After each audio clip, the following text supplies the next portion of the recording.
എന്താ അത് ഡിമാൻഡ് ചെയ്യേണ്ട ആവശ്യം? കോൺഗ്രസിന് എന്തിനാ കോൺഗ്രസിനെ അതിന് സംശയിക്കണത്?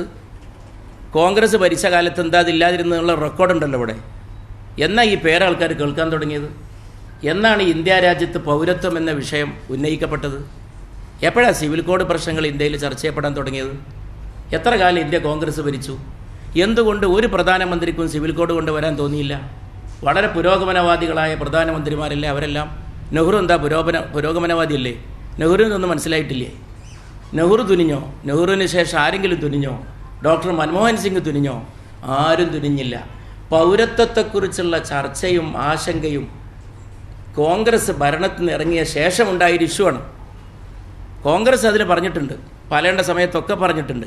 അനാവശ്യമായ ശങ്കകൾ ഉയർത്തി കോൺഗ്രസിൻ്റെ മതേതരത്വത്തെയോ കോൺഗ്രസിൻ്റെ രാഷ്ട്രീയ സ്വാധീനത്തെയോ ചെറുതാക്കി കാണാൻ ആർക്കും സാധിക്കില്ല. കോൺഗ്രസ് ഇന്ത്യ മുൻ പടർന്നു നിൽക്കുന്നൊരു കക്ഷിയാണ്.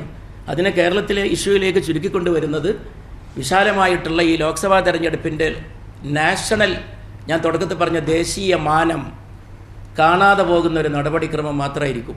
മാത്രമല്ല, ഈ കോഴിക്കോട്ട് കടപ്പുറത്ത് വലിയ റാലി നടന്നിരുന്നു ഈ പൗരത്വത്തിൻ്റെ വിഷയത്തിൽ. എല്ലാവരും കൂടി UDF നടത്തിയത്.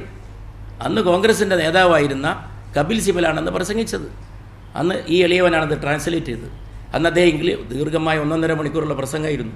കോൺഗ്രസിൻ്റെ നയവും നിലപാടൊക്കെ അന്ന് മുതലേ വ്യക്തമാണ്, എല്ലാവർക്കും പറയേണ്ടവരൊക്കെ പറഞ്ഞിട്ടുണ്ട്. അനാവശ്യമായ ശങ്കകൾ നടത്തുന്നത് രാഷ്ട്രീയ പ്രേരിതമാണ്. അന്ന് അദ്ദേഹം ഒരു വാക്ക് പറഞ്ഞു, ഇംഗ്ലീഷിൽ ഇങ്ങനെ പ്രസംഗിച്ചിട്ട് പറഞ്ഞു, കോൺഗ്രസിനെ എക്ക് വചൻ ദിയാ ഹേ. കോൺഗ്രസ് ഇന്ത്യൻ ജനതയ്ക്ക് ഒരു വാക്ക് കൊടുത്തിട്ടുണ്ട്. എന്നിട്ട് അദ്ദേഹം വലത്തേക്ക് ചൂണ്ടി. ആ പ്രസംഗം പരിഭാഷപ്പെടുത്തിയ ആളാണ് ഈ വിനീതൻ. ഇത് അറബിക്കടലാണ്, കോൺഗ്രസ് ഈ കടലിലേക്ക് വലിച്ചെറിയും. അത്രേ ഉള്ളൂ. കോൺഗ്രസ് അധികാരത്തിലെത്തണം. അല്ല, ഞാൻ പറഞ്ഞു കഴിഞ്ഞു കോൺഗ്രസിൻ്റെ നയം വ്യക്തമാണ്. ഇനി ആ ഇഷ്യൂവിൻ്റെ മുകളിൽ കൂടുതൽ സംശയങ്ങളുടെ ആവശ്യമില്ല. അതിന് മറുപടി വളരെ വ്യക്തമാണ്.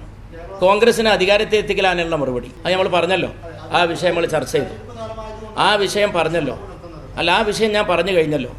കേരള സ്റ്റോറി മാത്രമാണല്ലോ നമ്മളന്നത്തെ. അത് നമ്മൾ പറഞ്ഞു കഴിഞ്ഞു, എത്രയോ ചർച്ച ചെയ്തിട്ടുള്ളതാണ്. കേരള സ്റ്റോറിക്കെതിരെ ശക്തമായ എതിർപ്പുമായി രംഗത്ത് വന്ന ആളുകളൊക്കെ തന്നെയാണ് എല്ലാവരും. നമ്മളൊക്കെ അതിലുണ്ട്, എല്ലാവരും ഉണ്ട് അതിൽ.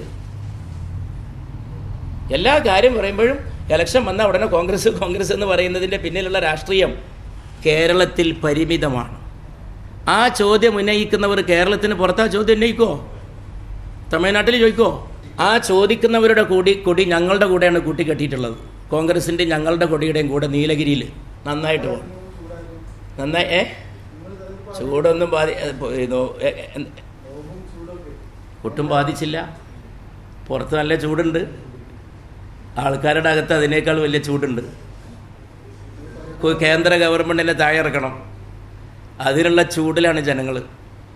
അതിന് കഴിയുന്നവരാരാന്ന് തിരിച്ചറിഞ്ഞതിൻ്റെ ചൂടുണ്ട്. അതിന് കഴിയുന്നൊരു പാർട്ടിയും വേണം, നേതാവും ഒക്കെ വേണം.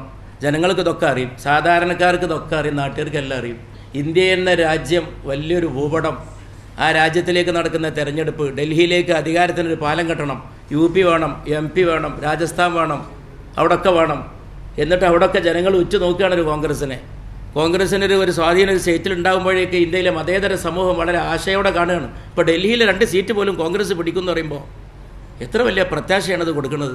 അത് കാണുന്നതിന് പകരം കോൺഗ്രസ്സിനെ അപ്പോൾ അത് കേരളത്തിൻ്റെ ഒരു രാഷ്ട്രീയത്തിലേക്ക് ലോക്സഭാ തെരഞ്ഞെടുപ്പിനെ ചുരുക്കുകയാണ്.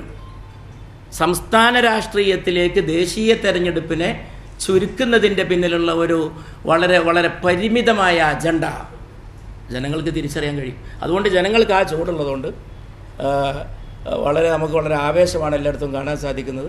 മാത്രമല്ല, വേറൊരു സംഗതി ഉള്ളത് എന്താണെന്ന് വെച്ചാൽ, ഈ ചൂടുന്നൊരു മഴയുള്ളപ്പോൾ എല്ലാവരും പ്രതീക്ഷിക്കുന്നത് നല്ലൊരു കുളിർമഴ.